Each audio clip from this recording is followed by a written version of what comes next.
प्रभु रामचंद्र भगवान की जय।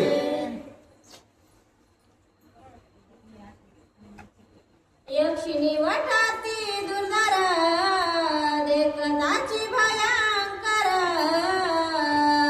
शेंदुरे दगदगीत क्षुर नरवानर भयभीत।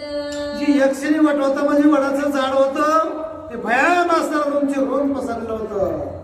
चौकट पारंब्या अंधार असताना पसरलेला होता, त्याच्या खाली सेंद्रिय हेंद्रिय दैवत मणिक असणारे बरेच काही जमा केलेले होते।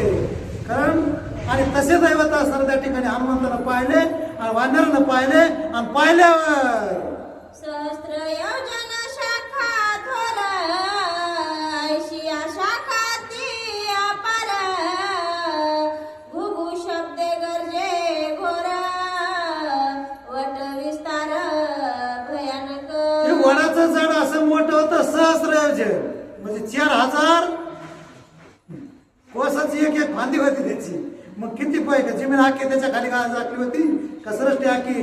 कारण ते वडाचं झाड भयान मोठं होतं आणि ते पाहून घोघो शब्द घोडाचा शब्द असताना दोन्ही आवाज कानावर येत होता आणि तिथला परिसर पाहिल्याबरोबर भीतीचं वातावरण आणि समोर पाहून प्रत्येकाला भीती वाटत होती। वट वृक्ष भयंकर त्या तळी गुप्त होमवीवर त्याही माझी इंद्रजित वीर करी अभिचार हे तर भयान मोठं असं हे वडाचं झाड होतं। यक्षिणी वड त्याला म्हणतात, यक्षिणी डंकिनी नागिनी पद्मिनी त्याला म्हणतात, त्याच्यात ते यक्षिणी आणि ते यक्षिणी दैवत असताना ते प्रसन्न होते कुणाला इंद्रजिताला। परत ते चौकून तिचं झाड असं पसरलं असतं वडाचं मोठं वड असल्यावर आणि ते पारंब्या असतात, पारंब्याच्या ऐन मनामध्ये कुठंतरी बोयार आणि असणार होतं त्या बोयारामध्ये इंद्रजित अभिचार कर्म अभिचार यज्ञ असा म्हणजे आगुरी यज्ञ तो काही यज्ञ त्याला यज्ञ म्हणणं सुद्धा मला लाज वाटते। यज्ञ खऱ्या अर्थाने यज्ञ नव्हता पण असणारा होम त्याला म्हणतात हवन त्याला म्हणतात। कारण आगुरी आहुती दिल्यानंतर ज्याच्यामध्ये एक प्रकारे तांदूळ अक्षदा समिधा तूप दही दूध लोणी असं काही जे टाकतात त्याला यज्ञ म्हणतात। ज्याच्यामध्ये रक्त मांस नाही तेच असणार रक्त असं टाकलं की त्याला आगुरी यज्ञ म्हणतात। आणि असं असणारा यज्ञ त्याला साविचार कर्म यज्ञ हा इंद्रजित करीत होता। हे कोणी पाहिलं येते हिंडता गोळा गुळा लक्षता ते होमा बिळा अतिगुप्त वटामुळ वेडा सकळ लाविले। आणि ते वडाचं झाड चौकून त्याच्या पारंब्या जाळ्यासारख्या पसरल्यामुळं चौकून अंधार असल्यामुळं बरेच वानर तिथं कुठं गुप्त बोयार आहे कुठं असणार ते लादणीसारखं होतं ते लवकर त्याचा दरवाजाच कुठं ती कोणत्याच वानराला कोणत्याच आसोला कोणत्याच माकडला सापडणं बघून बघून बेजार झाले। शेवटी काय घडलं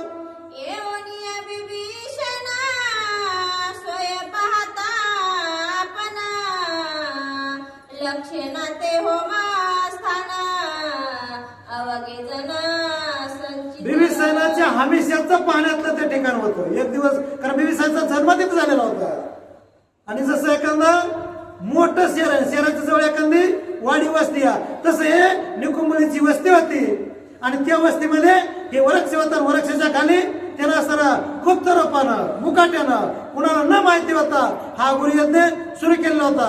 त्याचं हे गुप्त रूपानं हमेशा येऊन काहीतरी आगुरी यज्ञ करायचा आणि असताना त्या शत्रू जाऊन आला करायचा। हे कायमस्वरूपीचं ठिकाण होतं। तिथं असताना हे चालू असताना तिथं बिंबिसायनाला बरंच बघितलं त्याला ते ठिकाणच सापडणार दरवाजा सापडणार बेजार झाला। काय करतो बिंबिसाई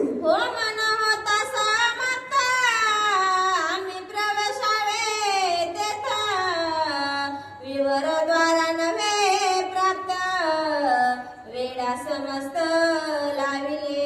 बिंबिसाईन बघून बघून रस्ता दरवाजा असताना त्या होम दरवाजाचा किंवा त्या आगुरी यज्ञाचा इंद्रजित तिथं यज्ञ करतोय ती अजिबात सापडणार बेजार झाला। शेवटी काय करावं काय नाही मला विचार करू लागला त्यावेळेस काय घडत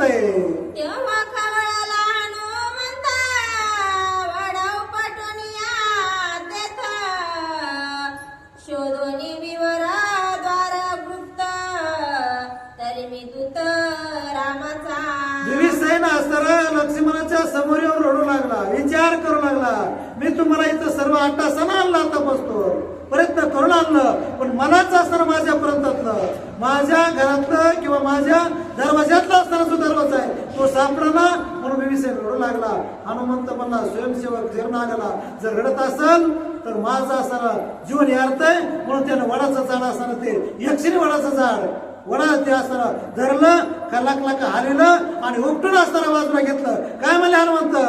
वन देवता शस्त्र देवता ज्या हनुमंते केल्या मुक्ता त्याही येऊनी समजता गुह्य हनुमंता सांगती. ज्या वन दैवता होत्या, ज्या शास्त्र दैवता होत्या, वनाच्या खाली एक प्रकारे मुजलेल्या होत्या आणि त्या दैवता ते खिळापटी हे एवढं पुजत त्याच्यातला तो प्रकार आहे.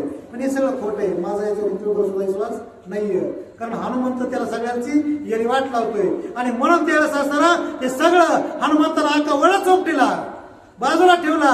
यक्षिणी देव आणि असणाऱ्या जे सेंद्रिय देव होते ते समोर हनुमंताला शरण आले. हनुमंता, आम्ही असताना तुमच्या कार्यात सहभागी होतो, पण यक्षवटींची अक्षिणी मुख्यामुची स्वामिनी इंद्रजिताने करणी खिळणी विवारक्षणी राखिलेसे.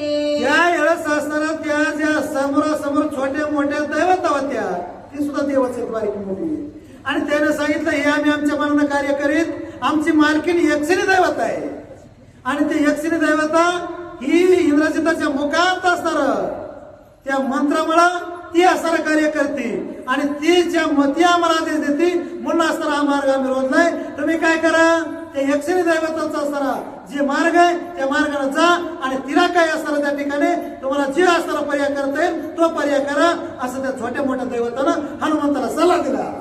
तीशी केली आणि निर्मुक्त विवारद्वार होईला प्राप्त ऐशे ऐकता हनुमंत उल्हासित उसळला. जी यक्षिणी दैवता आहे तिला जर निर्मुक्त केलं, इंद्रजितानं तिला अभिमंत्रित करून या ठिकाणी स्टाम ठेवलेले बांधर चौंदरासारखी उभी केलेली, ती पुढे जाऊ देत नाही.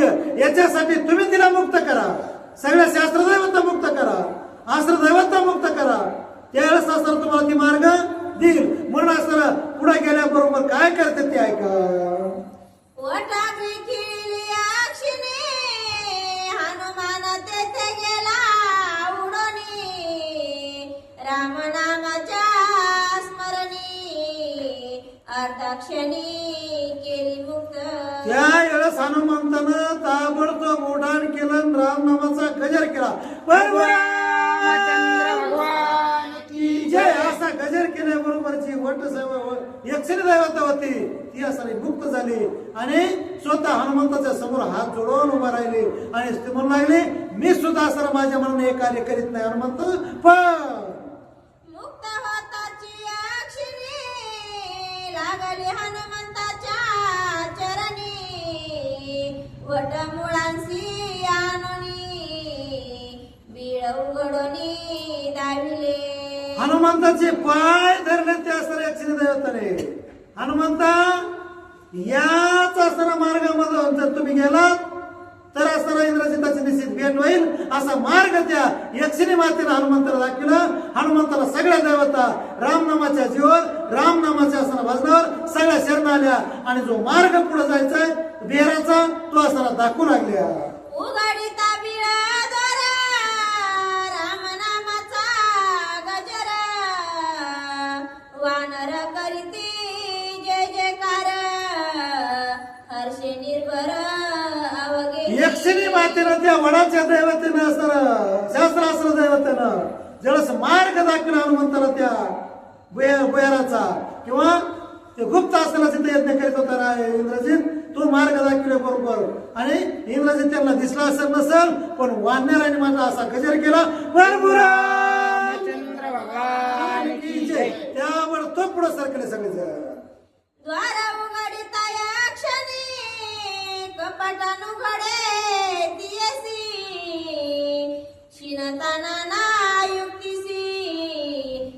लक्षतीसी लक्षणा दरवाजा उघडण्यासाठी ज्यावेळेस यक्षिणी पुढे गेली प्रयत्न करू लागला. आतून लावलेला होता दरवाजा तो निकुंबळ्याचा बोयराचा. आणि त्यावेळेस बराच प्रयत्न केला तरी सुद्धा दरवाजा मागे व्हायना आणि पुढे व्हायना. कारण तो इंद्रजितानं दरवाजा खिळलेला होता, पक्का केलेला होता. म्हणून त्यावेळेस असताना काय म्हणते क्षीण झाली म्हणजे बेजार झाली आणि हनुमंताला काय बोलू लागले ते क्षिणी. इंद्रजित कपटाचा अर्गळा वज्रगळा भुवर गळा देवनी दुंबंध्या सांगळा आढळला शिळा लाविला.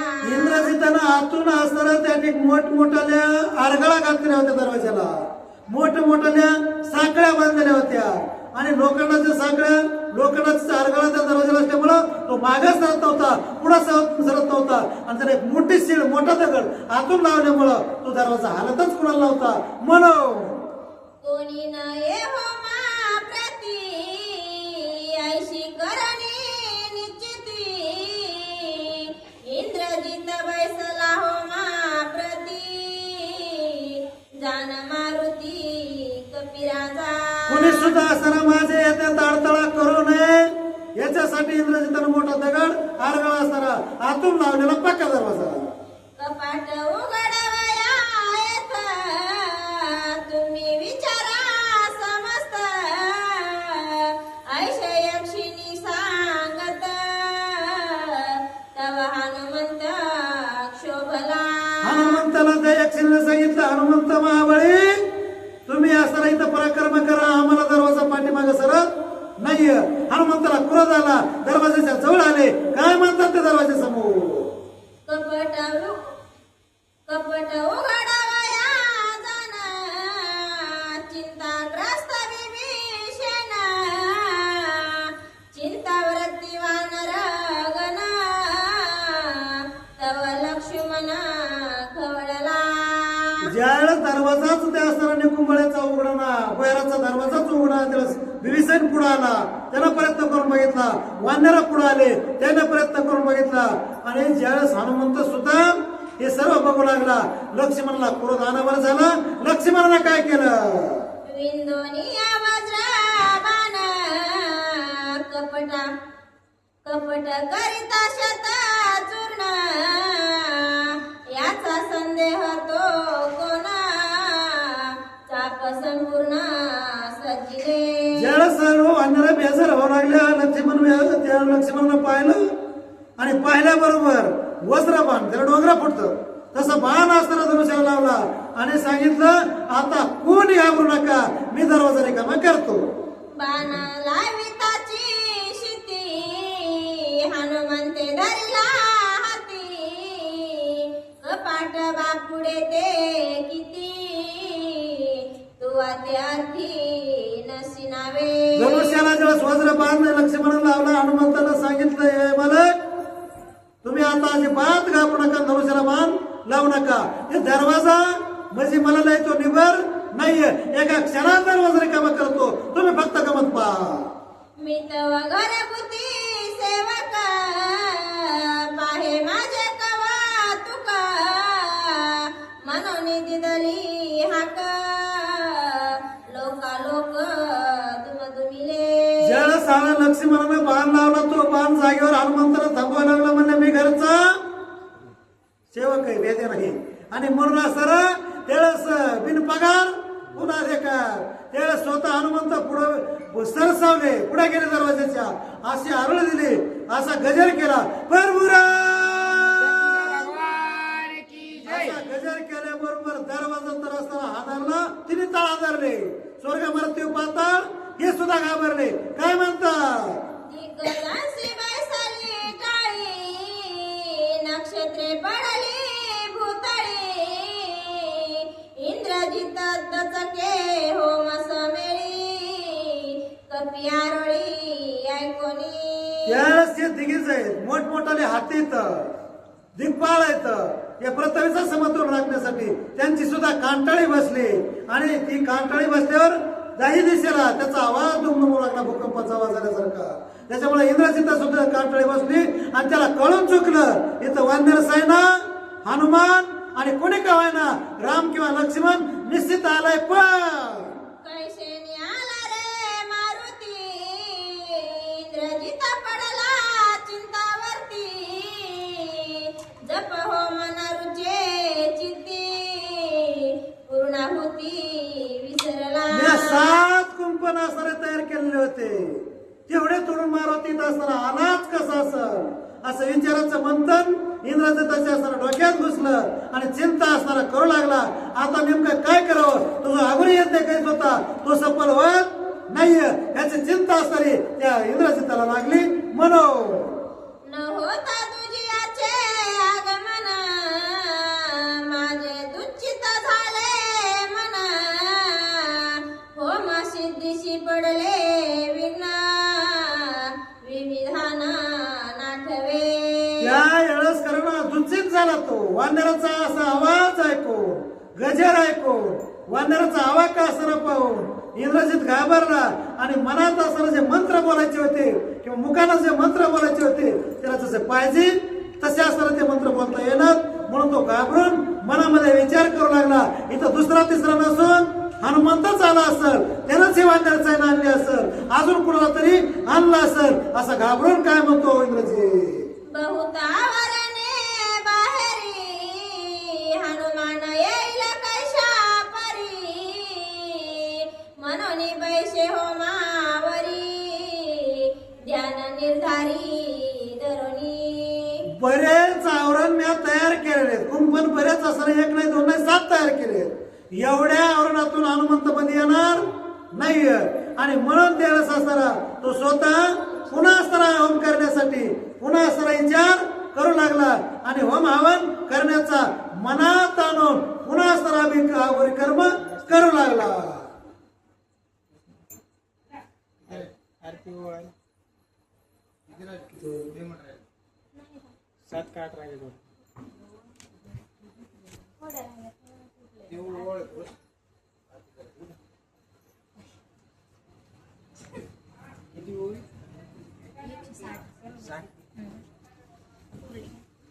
वरची एकच घेतली पानावरची आताची. चंद्र भगवान की जय.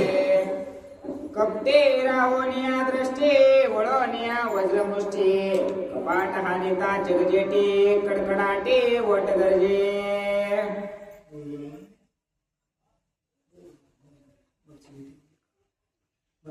येरे कडे हनुमंत कपाट बेदून समर्थ, काळ खवळला कृतांत करावया घात होमाचा. इकडे असताना होम हवन शेवट करण्यासाठी हनुमंताला काळ जसा कळवा आणि जगाचा नायनाट करावा तसा क्रोध अनावर झाला आणि त्या कवाडावर असताना लात मारण्यासाठी कवाड मोडण्यासाठी हनुमंत सिद्ध झाला. कपाटे रावणिया द्रष्टे वळवण्या वज्रमुष्टी, कपाट हानिता जगजेटे कडकडाटे वट गरजे. ज्या वेळेस असताना त्या कवाडावर एक लात हनुमंताला बुकी घातली, तो वडाचं झाड होतं ते काढ काढ काढ काढ वाजलं, दरवाजा सुद्धा असताना काढ काढ वाजला आणि त्याचा चका चोर झाला. गाये कपाट केले पिष्ट वज्रगाळा शतकुटा, शिळा संख्याला करोनी पीठ यज्ञवाट देखील. एक बुकी असताना हनुमंतानं त्या कवडावर मारली, त्याचे असणारे 1000 तुकडे झाले आणि त्याच्यात साखळ्या होत्या आडव्या लावलेल्या किंवा आरगळा असणाऱ्या मोठ्या दरवाजा लावलेल्या होत्या त्या घडाला असतात बा. आणि अशा आरगळा सगळ्या असणाऱ्या तोडून तुटून सगळ्या भोगा झाल्या. हनुमंत असताना आत घुसू लागले. तया यज्ञवाटात होमा धर्मे स्वस्थित, बैसला देखोन इंद्रजित ध्यानान्वेता विचारे. आणि त्या होंब असणाऱ्या निकुंबळ्यामध्ये त्या भुयारामध्ये इंद्रजित स्वतः असणारा स्वस्थ चित्तानं आघोरी यज्ञ आणि या रामाला लक्ष्मणाला मारण्यासाठी बराच अट्टाहासानं यज्ञ करू लागला. ही हनुमंताला पाहिला पण तो सुधीवर नव्हता. त्याची सुदबुद एक प्रकारे शांत झालेली होती आणि मंत्रमुग्ध होऊन तो आघोरी यज्ञ करीत असताना हनुमंत सगळ्या वानरांना सुद्धा त्याच्याकडे लक्ष वेधलं. काय म्हणतात, मनुष्य रक्त अति विराजित वस्त्रे नेसला रक्त, रक्त चंदन मस्तकात मळा रक्त सुमनांच्या. आणि आघोरी यज्ञ कशामुळे म्हणायचं, एक तर मनुष्याचं रक्त होतं, ते माणसाचं रक्त, धोतर असताना चौकोन पितांबर जसं असताना एक प्रकारे नेसावा तसं सगळे कपडे रक्तात ओले करून आणि कपाळाला जो चंदन लावला होता तो सुद्धा रक्ताचाच टिळा लावलेला होता आणि त्याच्यामुळे त्याला आगोरी यज्ञ म्हणतात. म्हणून प्रेतावरे विकटासना मनुष्य रक्ते हवना धूप दीप हुताशना यजमान विघ्न बरं बसायला असेल कसं होतं मण्याचं मड्यावर बसलेलं होतं मेलेल्या माणसाचं मड होतं आणि त्याच्यावर असताना बसून तो आगोरी कर्म असताना हा इंद्रजित करीत होता आणि ते असं हनुमंतानं पाहिलं. क्रोध असा हनुमंताचा खवळा वैनराचा खवळा काय म्हणतात मोकळे पाडिता यज्ञद्वारा आला वानरांचा वार रामनामाचा गजर जय जयकार करीतचे. ही अशी मण्याची अवस्था पाहिल्यामुळं आगोरी यज्ञ पाहिल्यामुळं हनुमंताला क्रोध अनावर झाला आणि त्यानं आपल्या गुरुचं नाव घेतलं म्हणून असताना नामाचा गजर केला. असा गजर केल्याबरोबर सगळी वानर सेना दरवाज्यातून आत आली आणि इंद्रजिताचा काय पराक्रम आहे काय असं गुप्त गतीमध्ये येऊन एक प्रकारचा हा विचार करतोय आणि त्याच्यामुळेच आपल्याला हा सर गुप्त गतीनं मारतोय हे वानराच्या लक्षात आलं. विभीषण आणि सौमित्र वानरवीरांचा भार इंद्रजित देखील महाक्रूरा होम तत्पार ध्यानस्थ. विभीषण असताना समोर आला वानर आत आले आल्याबरोबर असताना तो होम कसा करतोय अविचार कर्म कसा करतोय आगोरी यज्ञ कसा करतोय हे सगळ्यांना बारकाईनं पाहिलं पण ते सुदेश नव्हता इंद्रजित. साठविले तिने बाळके होम करे तेने सिसाळे काढोनी अंतरमाळे पूजी कंकाळे हातानेची माळ असताना गळ्यात घातलेली होती. कोणी इंद्रजिताने बाळ असताना बरेच असताना छोटे छोटे आता ते सांगू नाही वाईट वाटेल पण असताना बाळाचं सुद्धा रक्त तो आगोरी यज्ञामध्ये असताना टाकीत होता आणि त्याच्या जीवाचा असताना हा विचार कर्मामध्ये आणि त्याला बरंच काही असताना पुढे साधायचं होतं याच्यासाठी तो कार्य करीत होता.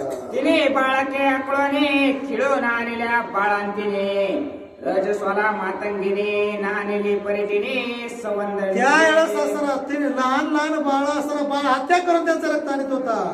अनेक असताना अनेक जातीचे अनेक पंथाचे अनेक असताना जे जे असणारे त्या सगळ्यांचं असताना एक प्रकारे रक्त असताना एक जसं जमल तसा असताना तो काढून आणत होता आणि त्याच्या रक्ताचा समिधा म्हणून वापर करीत होता आणि असं असताना त्याच्यातून जे कर्त्य निर्माण होत होतं होणार होतं ते एक प्रकारे त्याचा घात कसा होईल त्याचा असताना विचार करीत होता. कृष्ण मेघाच्या दावाने अनेक जीवांची आश्रेने आणि असती खिळवणे अविचार हवाने हो अविचार हवन यज्ञ करण्यासाठी काळे येडके काळे बोकड अशा दावणीची दावणी त्याला तिथे बांधलेला होता आणि जिवंत रक्त त्यांचं काढायचा त्याच्यामध्ये सुराकुंसाचं जिवंत रक्त काढून त्याच्यामध्ये असताना आहुती देत होता. असं आगोरी यज्ञ इंद्रजिताचा होता.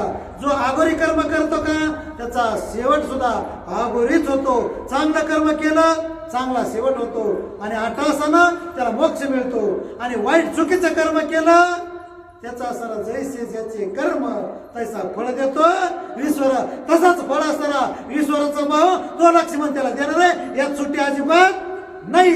गर्जता राम नामवाने पळालिया खिळणे पिळणे सोडिल्या जीवश्रेणे कृपा करोणे.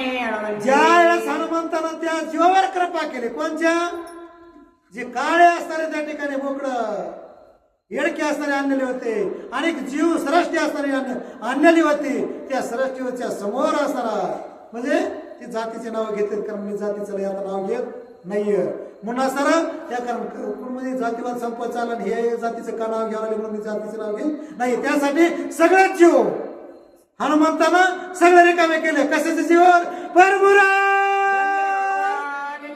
असा गजर केला. कारण आता गजर कशामुळे मी करतोय हे सगळीच गजर मोठ्याने करायचं आहे. तुम्ही तर सगळे आपापल्या कामातच राहणार आहेत. तुम्ही नाही म्हणलं तिथं म्हणणारच आहे कोण सगळे आपापल्या तालात राहणार आहेत. मनाला कोणीतरी पाहिजे म्हणून गजर मोठ्याने करायचं आहे. पुढे चला.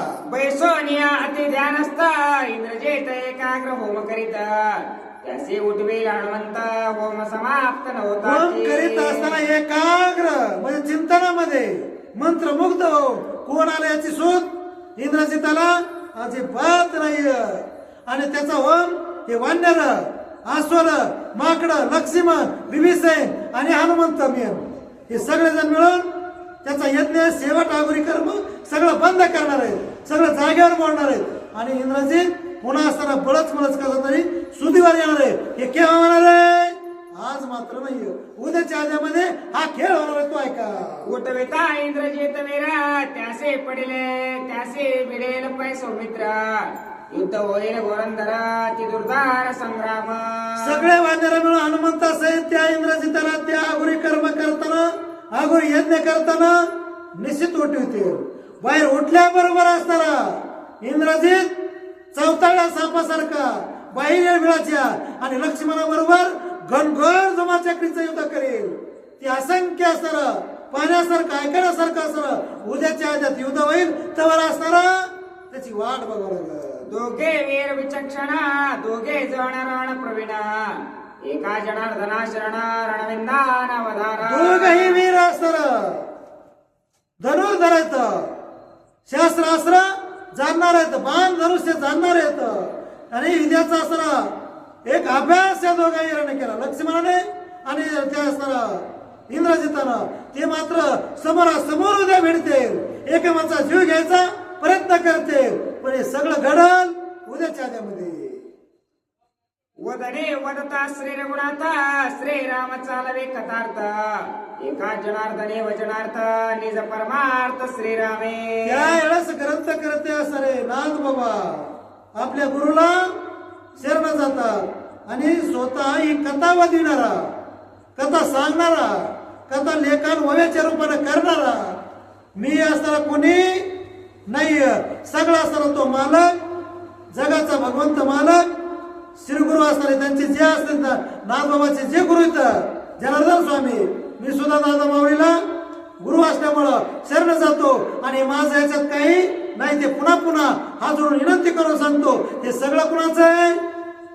सगळं माऊली दादाचं, प्रभू रामचंद्राचं, नाथबाबाचं, जनार्दन स्वामीचं, हे सगळं असताना संतांच्या मातेच्या आशीर्वादाचं. स्वस्ते श्री भावार्थरामायणे युद्ध कांडे एका कंटिकाय कुंभ वेळ प्रवेशुना सप्तत्रिशतम अध्याय गोडा पुंडलिका वरदे हरिंद्र.